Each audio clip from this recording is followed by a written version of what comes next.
Hi everyone, I hope you are having fun wherever you are. I hope things are doing well for you. And if they're not, you're honestly in my prayers. May things open up for you. I hope you put up a beautiful smile very, very soon. Today we are celebrating my house manager's birthday.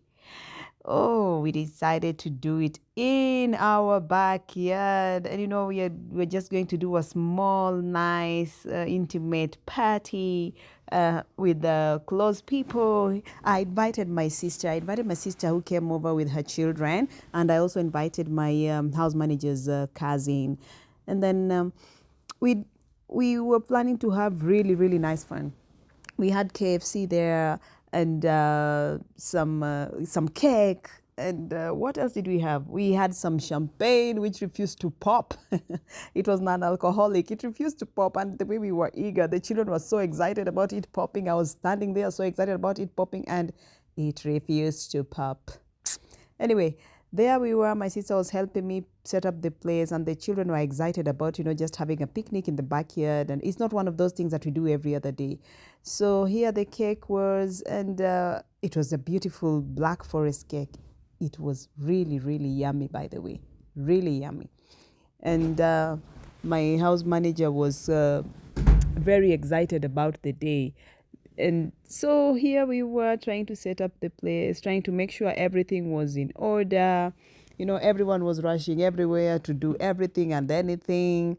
And my daughter and nieces were helping around, and everyone wanted to take photos and videos, for the gram, for our statuses and everything. But we were doing all that. So my sister was serving us all, and we had some nice Italian dressing, like what is it, salad dressing. That Italian salad dressing is just everything. It's mwah, mwah. If you put it in your food, it changes the taste of everything. We were so excited about this.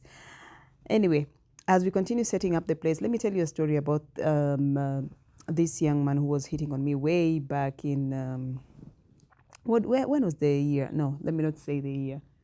Let me not say the year, because I don't want you all to start adding 1 plus 1 and saying, oh, you start accusing people here, there, and everyone. Sometimes people are accused in my life, people who are very innocent, and you look at everything and you say, I wish I wouldn't have even given clues on anything. Anyway, so here are some cupcakes that we bought, some nice chocolate chip cupcakes that were going to just spice up the whole celebration. I was telling you about this man who was hitting on me. This man was hitting on me, and we were just trying to get to know each other and trying to understand each other. And it was way after it was several years after my daughter's, after I gave birth to my daughter. After I gave birth to my daughter, I never dated for quite a number of years, about six or so, 6, 7 or so. I was really afraid of getting into the dating field. I was very skeptical about love, about falling in love. Then I really wanted time to heal, not only from heartbreaks and everything, just to heal from, just carrying a pregnancy and bringing forth a new life, and, just trying to wrap myself around everything that's going on in motherhood. And I wasn't like, hadn't really gone back into dating until this guy approached me. And here, let me digress. This is where we were dancing around everything in the backyard, ready to pop to pop the champagne. Ready to pop the champagne. And you see that painting behind me? That's a very beautiful painting of me. You see that face? It's my face back there. Here is the champagne. 1, 2, 3. Doof, nothing. But we still clapped anyway. We still clapped. And I was there trying to serve the champagne to everyone. The children enjoyed it. It was a non-alcoholic champagne, by the way. I also don't take alcohol. So this was just like some deep kind of juice that we enjoyed. And the children were so happy to drink it. They were feeling like, oh, this is one of those things that you don't get to drink every other day. So we enjoyed the champagne and everything. Now, as we sip that champagne, let me go back to that story. So this man was hitting on me, and he was insisting that he wanted to get married like almost immediately. And I'm like, why would someone rush you? Marriage is not something that you wake up and say, no, I want to hit on you. I want to hit on you, and I want to get married to you. No, you don't do that, especially after a heartbreak. I was also very, they say once bitten, twice shy. I was also very skeptical about the whole man thing in my life because of what had happened between my baby daddy and I. My baby daddy and I parted ways. We did not fight. We did not argue. We did not nothing. He just vamoosed. He just disappeared from my life, and I didn't know much about him. So normally, I tell myself I don't blame myself for it. I don't blame myself for it. People learn lessons. Look at us singing and dancing. As we sang Happy Birthday, we danced and sang. Here's my house manager cutting her Black Forest cake. It was mwah, mwah, mwah. She was cutting a Black Forest cake here, and I asked my daughter to give her the first bite.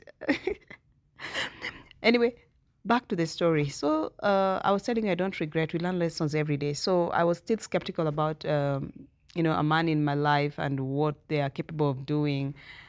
And this man was still pushing and hitting on me for several weeks, or should I say months. And he was really promising me like a nice marriage, a nice future, and a nice everything. And he was ready to like spend on me and do anything. And I was like, no, no, no, no, no.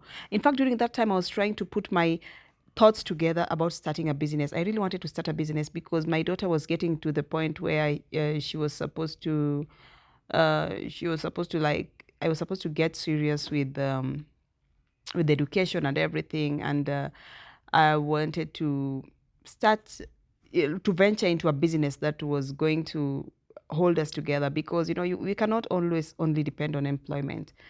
Sometimes you have to have a backup plan. So I needed a backup plan because I knew, okay, here my daughter is looking up to me and me alone. So I needed a backup plan. So I was trying to concentrate on putting together a business and, just making it work. And, I remember sharing the business idea with this man, and he was quick to shoot it down. He was like, no, no, no, no, no, no, you cannot do business. I mean, like, I also do business, and you know what, you can't do business. And he totally refused to like even discuss ideas with me. Like, he had been in business for a while, and he was employed as well. And I was just like trying to share ideas with him and trying to figure out, with the way you can have very good ideas about a business and you want to share with someone and see what they think about it. He shot those ideas he shot them down with immediate effect. He was like, no, you can't get into business. And if you get into business, you're going to fail. Business is not for you. And why would someone think business is not for me? Okay, I know business is not for everyone, but really, if someone wants to do it from deep down their heart, why not encourage them? Why don't just give them some words of encouragement, and just giving them the oomph that, and just letting them know that what they can do it. But he shut down my ideas, and the moment he shut down my ideas about starting a business, I realized, this man, why is he like this? He was insisting that I'm supposed to be supporting him in his business, and I should not be starting my business. Anyway, that was that. So this man kept hitting on me, kept wanting to marry me, kept telling me, I meant the world to him, and blah, blah, blah, blah, blah. Until one morning I woke up. Before telling you about this morning, this is us showering my house manager with that money, chopping money, just to make the day memorable, gifting her all these monies. Ooh, it was really fun. Anyway, back to then. Telling you, one morning I woke up only to find him trending. He was celebrating 15 years in marriage. 15 years in marriage. This guy was trending because he was celebrating 15 years in marriage. He had brought a village to a standstill during this 15-year marriage celebration. I was shocked. I was in shock. Someone who had really wanted to marry me was celebrating 15 years in marriage. Ooh, sometimes I'm tempted to say men are spoons, but I don't want to say that because, yeah, we have to coexist with it. People, they can be good when they are good. Okay, that was it for today. Bye-bye. Catch you next time.